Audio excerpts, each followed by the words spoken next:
Yang sangat disayangkan adalah justru yang nipu itu malah bukan orang Australia tapi pendatang. Kayak oknum-oknum ini tuh membuat pengalaman gak baik ke orang di negara orang lain, bukan negaranya sendiri. Aku nggak akan nyebutin negara-negara mereka karena nggak ada kaitannya sebenarnya. Cuma di mata aku itu tuh bener-bener wah, nggak bener nih kayak gitu. Langsung aja hari ini aku mau share pengalaman buruk aku hampir ketipu dan ketipu di Australia. Nah, di Australia ini sangat umum sekali yang namanya rent atau sewa. Yang pertama aku bakal share waktu kita rent mobil.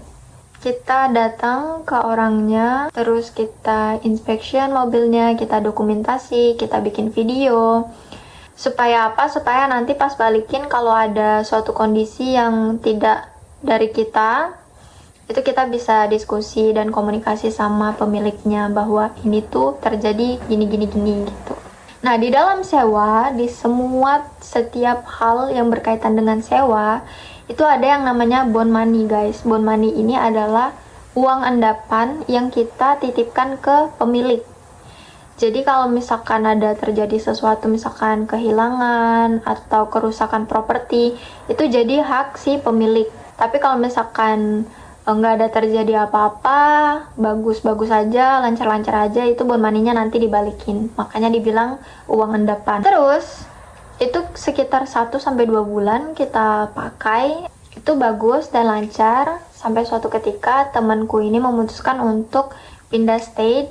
Mereka itu pengen ke NSW, sedangkan aku masih pengen di Victoria. Nah, karena aku nggak bisa bawa mobil, jadi kita memutuskan untuk balikin mobilnya ke pemilik barang. Kita balikin. Nah, waktu balikin mobil itu aku nggak ikut temanku, jadi aku nggak tahu kejadiannya seperti apa. Yang jelas waktu temanku selesai balikin mobil, ternyata bond money-nya itu belum balik, alias harus nunggu beberapa hari dulu karena mereka mau cek dulu kondisi mobilnya. Itu pertama kali kan pengalaman kita sewa yang kita berpikiran positif bahwa nggak bakal terjadi apa-apa. Mungkin setiap sistem rent itu sama. Jadi ya udahlah, toh aku juga percaya temanku, nggak mungkin dia lepasin gitu aja. Kenapa bond money-nya nggak balik? Pasti ada alasan kenapa temanku ini balik tanpa bond money. Artinya ya pasti balik gitu. Terus nunggu 3-4 hari ke depan itu nggak ada jawaban. Padahal waktu balikin itu dibilangnya 3-4 hari. Dicat lah sama temanku. Pokoknya yang berkaitan tentang bond money. Nggak dibales. Sampai 2 hari ke depan itu dibalas dan dibalikin. Mungkin di case ini pemilik barangnya sibuk atau aku juga nggak tahu. Yang penting uangnya balik. Nah, pelajaran yang bisa diambil saat rent mobil adalah kalian banyak-banyak tanya saat kalian inspection. Inspection itu adalah survei di sini. Jadi kalau misalkan kita inspection, kita survei mobilnya, jangan lupa dokumentasi. Terus tanya ke pemiliknya, misalkan kita balikin mobil, itu bond money-nya balik saat itu juga atau kita harus nunggu beberapa hari dulu. Nah, kalian putuskan kalian mau lanjut ngerent atau enggak.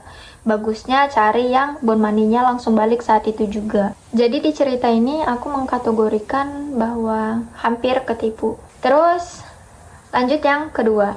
Ini rent akomodasi atau rent cost. Masih sama dengan orang-orang yang sama, yaitu kami berlima, aku dan teman-temanku. Kita nyewa kos temanku sebelum pindah state. Dia itu ngelamar kerjaan dan ternyata mereka keterima. Jadi kita berlima. Nah, yang 4 orang ini ngelamar, aku enggak. Karena aku masih pengen di state Victoria. Aku masih pengen di Melbourne. Sedangkan temanku ini pengen ke New South Wales atau NSW. Jadi mereka keterima. Dan itu tuh dikasih waktu 4 hari untuk pindah ke tempat kerja yang baru. Alhasil mendadak kan. Nah, waktu kita inspection cost, itu temanku pernah nanya ke landlordnya. Landlord ini adalah ibu atau bapak kos, pemilik kos. Jadi temanku nanya ke si landlord, dia bilang kalau misalkan kita mau keluar itu kita harus notice kapan, 2 minggu sebelum keluar atau 1 minggu sebelum keluar dan lain-lain. Dijawab sama landlordnya, enggak, kalian nggak perlu notice, kalian bebas mau keluar kapan aja, mau mendadak juga nggak apa-apa, aman aja, santai aja, kayak gitu. Tapi pas temanku chat ini ke landlordnya bilang, halo kita mau pindah 4 hari lagi, dan dia marah guys. Dia marah, dia bilang kenapa tiba-tiba, kenapa nggak 2 minggu sebelum. Kalian tuh harus notice 2 minggu sebelum kalian keluar. Nah, karena temanku ini ingat, dia bingung dong, kayak, lah bukannya kemarin bilangnya nggak apa-apa mendadak. Di sini karena kita nggak punya bukti, kita nggak bisa bersikeras. Ya udah, kita minta maaf. Kita minta maaf, kita tunjukin bukti email perusahaan kalau dikasihnya 4 hari aja. Alhasil landlordnya ini pun ngerti. Walaupun sebenarnya dia tuh ngomel panjang banget, itu bener-bener panjang guys ceritanya. Kayak dari pagi sampai sore itu dengerin ngomelnya dia aja gitu. Kayak nggak mungkin orang yang nyewain propertinya itu nggak mau notice, pasti dia mau notice dan lain-lain. Semua rent akan seperti itu, kayak gitu. Jadi ya udah, akhirnya pun dia mengerti setelah kita minta maaf, kita kasih bahasa yang halus, minta pengertian dan lain-lain. Landlordnya ngerti dan landlordnya bilang, oke, bersih-bersih ya. Nah, di sini tuh kita semua senang karena akhirnya dia ngerti dan dia nyuruh bersih-bersih. Yang kami berpikir bahwa, wah, bond money-nya balik nih, kayak gitu. Akhirnya kita semangat bersih-bersih. Kita semua spot kita bersihin, bahkan yang nggak diwajibin pun kita bersihin. Karena saking semangatnya untuk pindah, temenku dapat kabar baik kan, pindah kerja. Terus di sisi lain juga seneng karena landlordnya ngerti, suruh bersih-bersih, bond money-nya bakal balik. Oke, nah di dalam 4 hari itu kan temanku harus masuk Senin. Lokasi state itu dari Victoria lumayan jauh, sekitar 11 jam. Artinya nggak mungkin dong hari Minggu mereka pindah. Ya udah, mereka memutuskan untuk hari Sabtu. Hari Sabtu ini ketika pindah nggak ketemu sama landlordnya karena landlordnya itu datang setiap hari Minggu. Jadi kita nggak bisa diskusi tentang bond money dan lain-lain, cuma bisa lewat digital atau komunikasi via WA. Pindah, temanku pindah, aku juga pindah. Aku nggak ngekos di situ karena aku nggak nyaman, landlordnya suka ngomel. Aku memutuskan untuk cari kos yang lain. Jadi temanku pindah, temanku nunggu nih, kita semua nunggu bond money-nya balik. Tiba-tiba hari Minggu itu kita nerima notifikasi dari landlordnya berupa foto-foto guys. Nah, foto-fotonya ini adalah kamar berantakan, dapur kotor. Yang mana ketika kita lihat gambar-gambar itu tuh kelihatan banget bahwa ada yang sengaja berantakin. Kayak logikanya gini, kalau misalkan kamu tahu bond money kamu masih sama pemilik kos, dan kalau misalkan kamu nggak bersih-bersih, kamu tahu bond money-nya nggak balik, apakah kamu bakal ngelakuin itu? Enggak kan? Pastinya kamu bakal bersih-bersih semaksimal mungkin untuk dapetin bond money-nya. Nah, di sini tuh kayak nggak masuk akal banget. Jadi kita tuh berpikir kayak, nih orang mau nipu nggak pintar gitu, bukan gimana ya, kayak ya kalian bisa pikir sendiri lah. Kita minta akhirnya cek CCTV. Kita minta cek CCTV, kita bilang kita bersih-bersih kok, kalau misalkan ada yang berantakin coba kita cek CCTV, kayak gitu kata temanku. Dan dia nggak mau, dia tetap ngomel, ini nggak boleh nih kayak gini, propertinya bla bla bla, kayak gitu, berpotensi bond money kalian nggak balik bla bla bla. Karena temanku chat, dia ngilang, landlordnya ngilang. Terus sekitar 1 minggu temanku ngechat nggak dibalas. Pokoknya terakhir itu dia ngomel bahwa kondisi kos berantakan pas ditinggalin, dan itu dia ngilang. Sekitar seminggu aku tuh kesal nggak dibalas-balas chat temanku. Jadi aku chat panjang, akhirnya dia bales, bond money-nya balik. Pelajaran yang bisa diambil, jangan lupa foto ketika kalian mau ninggalin kos. Kalau misalkan kalian bersih-bersih, kalian foto. Terus kan ada pasti detailsnya ya. Kalau misalkan di galeri itu kita ambil gambarnya kapan, jam berapa, di situ bisa jadi bukti. Sayangnya kemarin di case aku itu aku nggak foto dan video kondisi ketika kita ninggalin kosnya, jadi kita nggak ada bukti lagi untuk kasih ke landlordnya ini kalau kita bersih-bersih. Nah, itu pelajaran yang bisa diambil. Kalian kalau bisa, ini aku tekankan ya, kalau bisa kalian rekam pada saat kalian inspection, tanya kalau misalkan kita keluar itu harus notice nggak, kapan kita perlu notice, 2 minggu sebelum kah atau 1 minggu sebelum. Nah, kalau misalkan kejadian case-nya sama kayak aku, yang dia awalnya bilang pada saat inspection nggak perlu, mendadak juga nggak apa-apa, tiba-tiba pas keluar 4 hari sebelum itu dia marah, nggak terima, ngomel kalau misalkan harus notice 2 minggu sebelum. Kalau misalkan kalian rekam, kalian bisa kasih ke landlordnya, ini loh kemarin kamu bilang kayak gini kayak gitu. Itu jadi pelajaran yang bisa diambil itu ada 2. Yang pertama, kamu banyak nanya saat inspection dan rekam. Terus yang kedua, foto kondisi kos setelah kalian bersih-bersih dan sebelum kalian ninggalin kosnya. Nah, jadi rent mobil dan rent kos ini masuk ke kategori hampir ketipu. Sedangkan beneran ditipunya itu di ini guys, terakhir. Oke. Aku masih kesal sih sama cerita yang terakhir. Ini baru banget. Jadi sekitar 1 bulan yang lalu aku memutuskan untuk selesai kerja di farm. Aku memutuskan untuk pindah ke bukan state tapi suburb, yaitu desa lain, untuk menambah pengalaman dan pengen situasi dan suasana yang baru. Nah, pada saat itu aku pengennya itu di suatu tempat yang nggak eligible untuk visa. Kenapa? Karena aku pengen dapat gaji yang lumayan tinggi. Nah, ada momen dimana aku memutuskan untuk ambil double job. Aku melamar pekerjaan di satu tempat itu part time. Terus aku pengen baliknya itu aku kerja lagi, jadi double job. Di tempat kerja aku yang pertama itu kan shopping center, yang mana di sekelilingnya itu banyak banget outlet kayak gitu guys. Nah, aku memutuskan untuk lihat di sekeliling, aku jalan-jalan, ada beberapa outlet yang lagi buka lowongan. Jadi aku masuk door to door, aku tanya masih buka posisi nggak, terus posisi apa yang dibutuhkan, dan lain-lain. Aku tanya detailnya, kerjaannya, dan lain-lain. Terus aku klop sama satu restoran. Sebenarnya aku nggak pergi ke beberapa sih, sorry.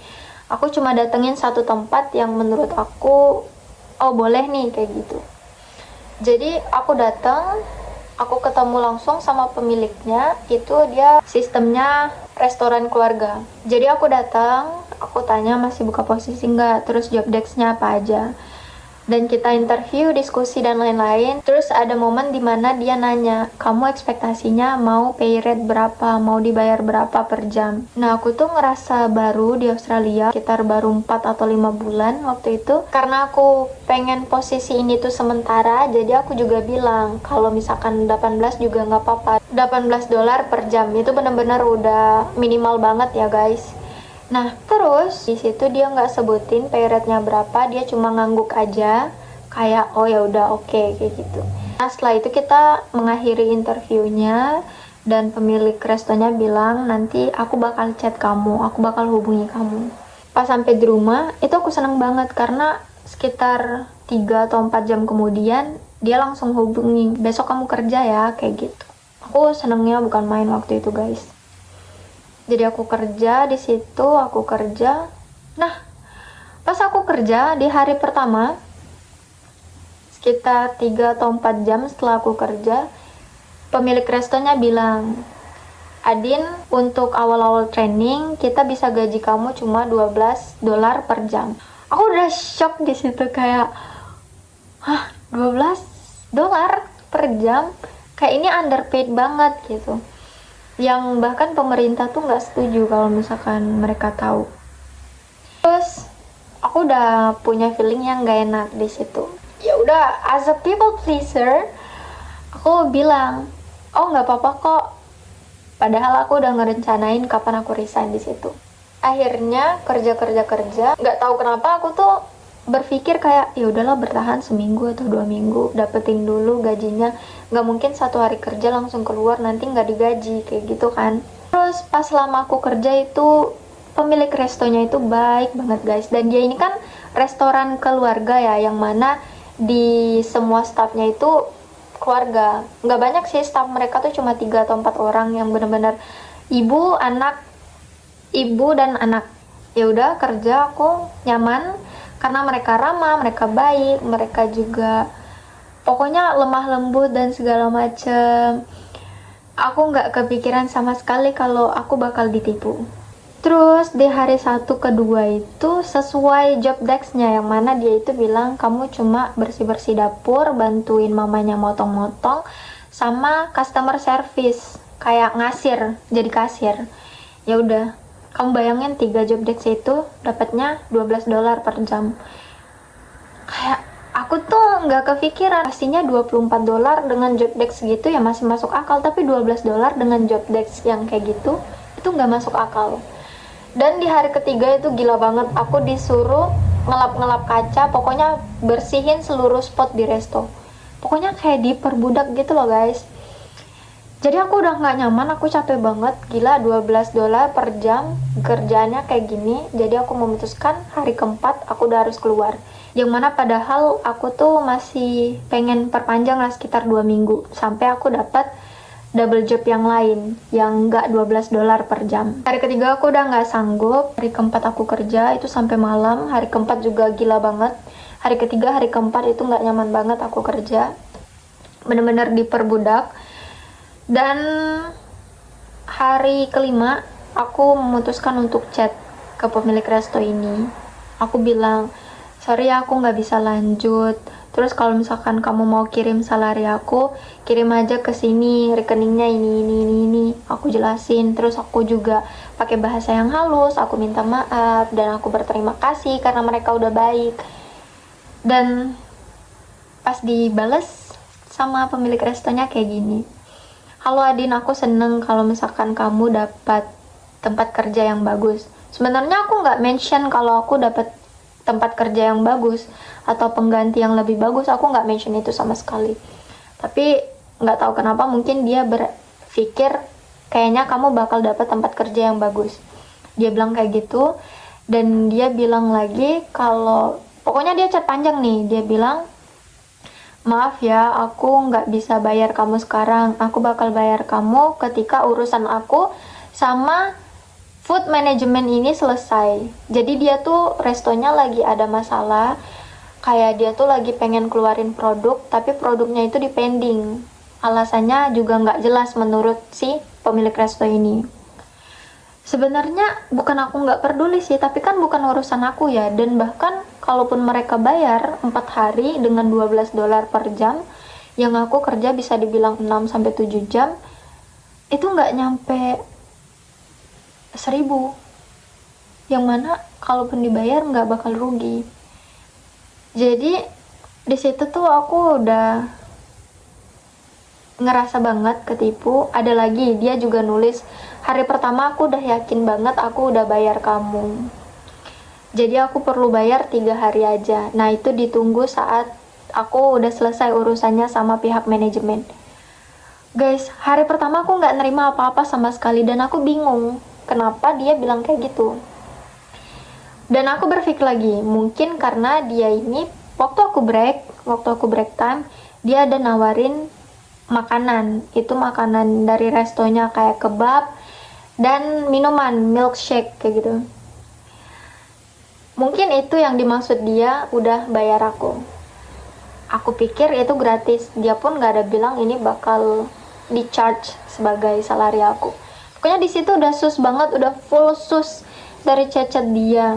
Akhirnya aku memutuskan untuk mengikhlaskan. Walaupun awalnya kesal banget, kayak padahal waktu ketemu itu baik, tapi ternyata kenapa bisa sejahat itu, kayak gitu. Ya begitulah. Terus ada lagi, kalau misalkan kita mau belanja di Australia, itu pastikan kita belanja di online shop yang benar-benar familiar. Contohnya kayak Alibaba, Temu, terus Shein, sama satu lagi itu eBay. Jangan kayak aku yang punya impulse buying, merasa semua website itu benar. Jadi ada satu ketika aku belanja, aku payment di salah satu website yang aku nggak sadar ternyata itu website scam. Aku udah payment dan ya uangnya ludes. Uangnya ludes dan gak bisa balik karena paymentnya sukses. Itu nama websitenya Enoizi atau Enzoini kayak gitu. Nanti aku bakal taruh di sini. Jadi pastikan kalau misalkan kalian belanja itu bener-bener website yang familiar. Jangan belanja di website yang sama sekali kamu nggak tahu, sama sekali yang orang-orang WHP dan orang-orang Australia nggak pernah pakai. Atau kalian search dulu website ini tuh scam apa bukan, karena biasanya ada yang scam detector kayak gitu. Dia bakal ngasih tahu tingkat scamming website tersebut itu berapa. Dan aku pun membuktikan itu memang dari scam detector itu. Setelah aku payment, aku ngerasa aneh. Kenapa pas setelah payment, aku nggak nerima notifikasi bahwa pembayaran selesai atau pesanan diterima dan segala macam itu nggak ada. Jadi aku cek di website, apakah Anoeasy website ini tuh penipu, dan ternyata benar itu nipu. Sayangnya uangnya udah terkirim. Jadi aku nggak bisa batalin dan lain-lain. Itu pengalaman yang bisa aku share. Kalian bisa aware mulai dari sekarang. Kalian aware apa yang bisa kalian lakukan, gimana untuk menghindari penipuan dan lain-lain. Karena ya di Australia ini tentu kadang kita jarang punya keluarga atau relasi yang benar-benar kuat, dan kita pun masih banyak belum tahu kan kehidupan di Australia, terus sistem belanjanya seperti apa, sistem sewanya seperti apa, kayak gitu. Oke, aku harap kalian suka. Jangan lupa kalau misalkan kalian ada request, kalian bisa request. See you di video berikutnya.